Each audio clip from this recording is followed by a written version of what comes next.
un champ, le cola.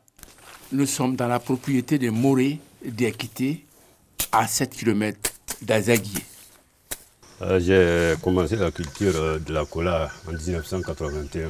81, 83, jusqu'à maintenant, il y a la superficie environ 10 hectares.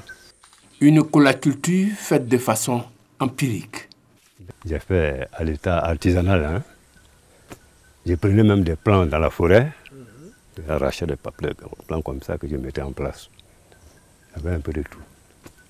En tout cas, je n'ai pas fait de sélection. Aujourd'hui, les données ont changé. Une nouvelle génération de producteurs est née. Assieousou Célestin Kofi est de ceux-là. La plante de cola, avant, bon, ça poussait un peu dans la nature comme ça. Mais maintenant, les gens, ils ont essayé de moderniser. Et c'est ainsi que je suis parti chercher les plants. Il faut qu'on fasse un truc maintenant, disons, moderne. Aujourd'hui, si vous voyez, c'est sur des lignes. Quand vous regardez le champ, il n'y a pas un pied de cacao, ni un pied de café. Ça veut dire que c'est une plantation purement de cola. Je sais que dans les années à venir, en tout cas, ça pouvait être une activité rentable. S'agissant de la rentabilité, Assieousou est aux anges. J'ai une superficie de 1 hectare que vraiment j'ai mis en place. Quand j'ai essayé de faire mes points, je me suis retrouvé avec, disons, 2 tonnes. Voilà. Je peux parler bien de l'année 2017 à 2018. Franchement, là, en tout cas, j'ai fait un travail auquel moi-même je suis satisfait. J'ai été très heureux. Comme Assieousou, ils sont plus de 2000 producteurs modernes recensés par le ministère de l'Agriculture et du Développement rural.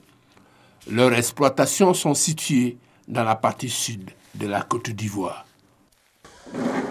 Leur production en 2016 est estimée à 260 000 tonnes de noix fraîches, exportées dans leur quasi-totalité. À l'export, le cola se vend bien. Quand on le paye, disons, à 25 000 francs, au niveau, disons, de la Côte d'Ivoire, on le revend au niveau du Burkina, souvent à 45 000 francs, le panier. À l'international, vous avez des marges de prix à partir de 1200 francs le kilo. Aujourd'hui, voici quelque chose qui peut redorer l'image de l'agriculture et de nos chers paysans. Quant au marché intérieur, il est très spéculatif.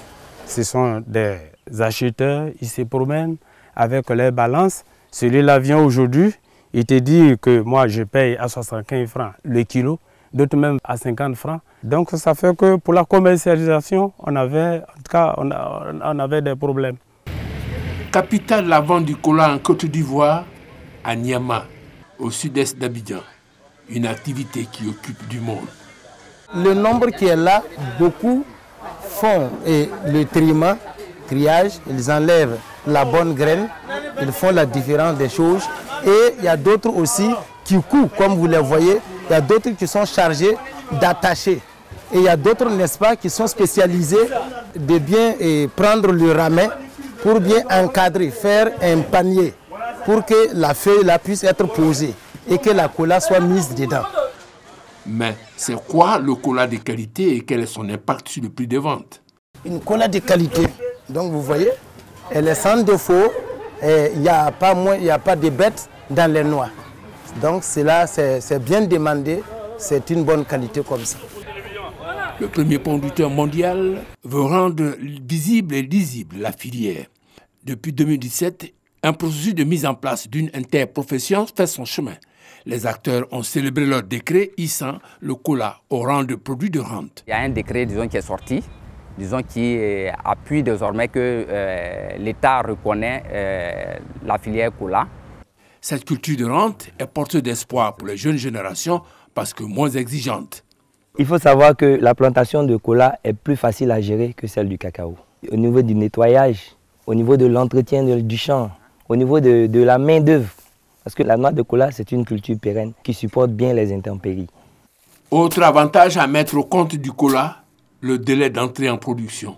Les plants sélectionnés. C'est à partir de 3 ans et demi que vous pouvez rentrer en production. Au-delà de tout, le cola est prisé pour son utilisation dans la fabrication des boissons gazeuses et ses vertus médicinales. C'est de la cola pure, donc il renferme beaucoup de vertus. Voilà, des vertus astringentes, c'est-à-dire ça diminue les maux de tête, les problèmes de douleur. Ça nettoie aussi, disons, le sang. La cola mentholée, bon, pour des personnes, disons, qui sont asthmatiques, des gens, disons, qui sont grippés, en le prenant, vraiment, ça leur permet, disons, de retrouver une respiration normale. Voilà la somme d'éléments qui expliquent le regain d'intérêt afin de mieux exploiter tout le potentiel de la filière cola.